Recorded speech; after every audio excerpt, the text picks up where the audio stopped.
Let's say you have a YouTube channel, and let's say that you want to do a video on, a car race. Now, if you have viewers both inside and outside the United States, that raises a challenge for you, because as the cars are racing, the viewers are going to demand that you show their speed in both metric units, that is kilometers per hour, and US customary units, that is miles per hour, or else somebody will complain. That's not a hypothetical scenario. It actually happens. I can tell you that from direct experience. But it does raise an interesting question, and that is, why is the United States, which is the world's largest economy, and in fact has been the world's largest economy since 1871, one of only 7 countries on Earth that has not officially adopted the metric system as their primary system for weights and measures? There's actually a term for how a country moves to the metric system. It's called metrication, and the history of metrication is actually quite interesting. It is history that deserves to be remembered. Standard systems of weights and measurements are of great value to trade and are evident in many ancient civilizations. There's evidence that by 500 BC, the Greek Empire had standardized their system of weights and measures and required merchants to test their measuring devices against official standards. For example, the Greeks developed the measure pous, meaning foot, which was 16 dactyli, or fingers. By looking at ancient descriptions of still existing examples of Greek architecture, we're able to determine that a pous was 308.2 millimeters, or 12.13 inches. The Hellenic system appears to have been influenced by Mesopotamian systems. Standards of measurement in the ancient Akkadian Empire were issued as early as the 24th century BC. The Roman system was relatively well documented, and the pes, or Roman foot, was somewhat smaller than the Greek pous. While the finger and foot were common ways for ancient civilizations to measure length, weight often started with the measure of a grain of wheat. The development of the English system of weights and measures was based on Roman and Anglo-Saxon systems of weights and measures. The earliest record of English measures had to do with Saxon coinage. In 1527, the weight of an English penny was 24 grains. That was called the pennyweight, and it formed the basis of the troy units of weight, which are still used today for weighting precious metals. King Henry VII established a system of measure in 1495, derived from the system of measurements created in the ancient kingdom of Wessex, using a bushel, which could be further divided into pecks, dry gallons, dry quarts, and dry pints. Yes, the peck was in use for centuries before the first known publication of the tongue twister, Peter Piper picked a peck of pickled peppers, in 1813. That system, which later would become known as the Winchester system, was clarified and expanded by Queen Elizabeth I in 1588 with the Exchequer standards. The system was still rather confusing. For example, a gallon of ale was measured by volume and a gallon of wine was measured by weight. The system was finally standardized with the Weights and Measures Act of 1824, creating the Imperial Standard, which came into use throughout the British Empire and is still the official system of measurement used today by the independent state of Samoa.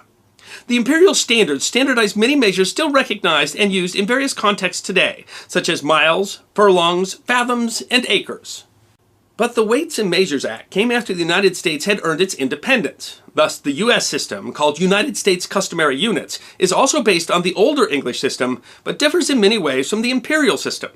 For example, a U.S. gallon is slightly more than 83% of an imperial gallon, and thus car mileage ratings rated in imperial gallons will be higher than miles per gallon ratings offered by the American Environmental Protection Agency. The yard and the pound were standardized based on the British counterparts, but many other U.S. customary measurements vary by state and industry. Most Americans do not understand the complexity of their own system, even today. For example, what's a bushel? According to the Chicago Mercantile Exchange, a bushel of corn is 56 pounds, while a bushel of oats is 38 pounds. The idea of a simpler system that was derived from standard natural measures is largely attributed to a 17th century French abbot and scientist named Gabriel Mouton. Using an approach typical of the thinking in the Age of Enlightenment, he suggested standard measures based on, for example, the length of 1 minute of arc of the great circle of the Earth, something today called the nautical mile, or the length of a pendulum with a frequency of 1 beat per second. The system fit the Republican political motivations of the French Revolution. The French National Assembly devised the system in 1790 in the midst of the French Revolution. The unit of length was to be a portion of the Earth's circumference. Measures for volume and mass were derived from the unit of length. In that way, the basic units of the system were related to each other and to nature. Larger and smaller multiples of each unit were created by multiplying or dividing the basic units by 10. The basic unit was named the meter, derived from the Greek word meaning measure, which was equal to 1/10,000,000th of the distance from the North Pole to the equator along the meridian running near Dunkirk in France and Barcelona in Spain. A measure that took 6 years to determine and was actually not quite accurate, but has nonetheless remained the standard. Other measures were all derived from there. The system makes sense and is much easier on users, but changing from traditional measures used for centuries was not a simple process. Much of the reason that the metric system became the international standard had to do with the unique situation in Europe in the 19th century. As once disparate peoples formed unified nations in Italy, Germany, and the Netherlands, the metric system was a simple compromise among competing local systems. Portugal and Spain largely shifted to facilitate trade with France, which then drove metrication in Central America, where emerging nations were eager to embrace modernity. Other nations joined both for simplification and in the name of international trade, although many still retained various bits of previous systems. The United Kingdom was particularly resistant to changing from its own imperial system. In 1965, the UK committed to the process of metrication, largely to better facilitate trade with Europe. Metrication has not always been popular in the UK, but through a series of regulatory measures has metricated most trade and retail. There are notable exceptions, especially in transportation, where road signs and distant markers still use imperial units, and only limits on vehicle height or width might be listed in metric units. Polls still show considerable resistance to further changes. Metrication in the UK helped to drive metrication throughout the Commonwealth. China began the conversion under the nationalist government in 1925, but many traditional Chinese units continued to be used until the State Council of the People's Republic of China mandated that they be transitioned by 1990. But how is it that the U.S., who along with its dependent territories of the Federated States of Micronesia, the Marshall Islands, and Palau, and the country of Liberia, still have not committed to full metrication and continue widespread use of U.S. customary units? The difference impacts international trade, but the effect has been more direct. In 1999, the nearly $200 million Mars Climate Orbiter was lost due to a calculation error that was the result of a contractor calculating in U.S. customary measurements and NASA calculating in metric measurements. That question is particularly interesting since the U.S. was a particularly good fit for metrication. Thomas Jefferson, who had been instrumental in devising the decimal-based U.S. coinage system, had suggested a similar system of weights and measures in 1790. In 1866, Congress passed a law which allowed but did not require the use of the metric system. Unlike Great Britain, the U.S. had been a signatory of the 1875 Meter Convention, which created the International Bureau of Weights and Measures, and has as its purpose designing and standardizing the metric system. Between 1895 and 1987, it was required to teach the metric system in U.S. public schools, and more directly and unknown to most Americans, since an 1893 decision by Thomas Mendenhall, director of the U.S. Coast and Geodetic Survey, the fundamental standards of length and mass for the U.S. customary system is based not on the imperial standard, but in relation to the metric system. So while we continue to use yards and pounds, those are actually defined in terms of meters and kilograms. The numbers change in 1959, but the actual definition of a U.S. yard is 0.9144 meters. So why do we still use yards, gallons, pounds, and temperature Fahrenheit? Certainly there is a financial cost involved in changing machinery and designs, but much of the reasoning has to do with tensions between the United States and France at the point that official U.S. weights and measures were being determined. Despite French assistance during the American Revolution, relations soured towards the end of the 18th century, and the USA and France neared war over the 1795 Jay Treaty and the XYZ affair. In 1798, when France invited foreign dignitaries to come and view the new metric system, France declined to invite the United States. Supporting the system was seen as unpatriotic, an attitude that endured. An 1883 song written by influential poet C.A.L. Taunton included these lines: "Then down with every metric scheme taught by the foreign school. We'll worship still our father's God and keep our father's rule. A perfect inch, a perfect pint, the Anglo's honest pound shall hold their place upon the earth till time's last trump shall sound." There were practical complaints as well. The metric system seemed only as stable as the French Revolution, and there was a concern it would collapse. In fact, it briefly did. Some metric measures depended literally on French territory, and there was a concern that the U.S. would not have possession of standard measures.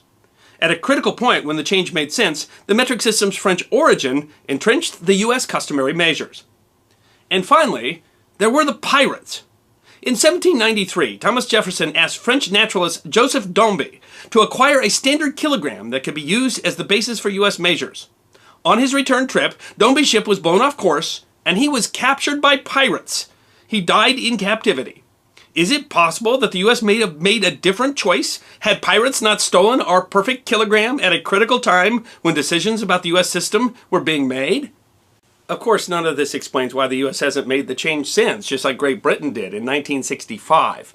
There are essentially two answers to that question. The first answer is we already largely have. The process of metrication is fairly advanced in the U.S. Most scientific work, the field of medicine, and the U.S. military all operate exclusively by metric measures. As a result of the 1999 Mars Climate Orbiter loss, so does NASA. The metric system is used by more than people seem to realize. Americans no longer buy liquor by the traditional fifth or 1/5 of a gallon, and instead the standard bottle is now 750 milliliters. Community races are now mostly run not in miles, but in Ks. The second answer to the question is that the government has not forced us to. Part of the forgotten history of metrication is that in almost every country where the metric system has been enforced, the people in the country ignored the system and continued to use their traditional measures until they were literally forced to change by the government. Even in France, the people largely ignored and mistrusted the metric system until they were essentially forced to convert under Emperor Louis Philippe. Government attempts to enforce the metric system were a primary driver behind the deadly Quebra-Quillos revolt in Brazil in 1874. Some traditional measures simply have too strong a traditional following. That is why you can still get draft beer by the pint in Great Britain and Ireland.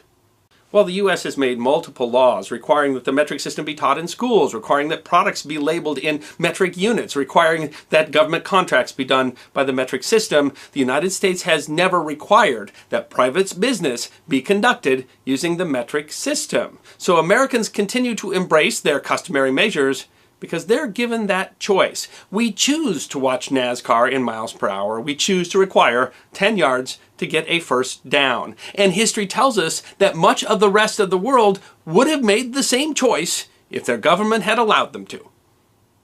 I'm the History Guy, and I hope you enjoyed this edition of my series of short snippets of forgotten history about 10 minutes long. And if you did enjoy, please go ahead and click that thumbs up button, which is there on your left. If you have any questions or comments, feel free to write those in the comment section. I will be happy to personally respond.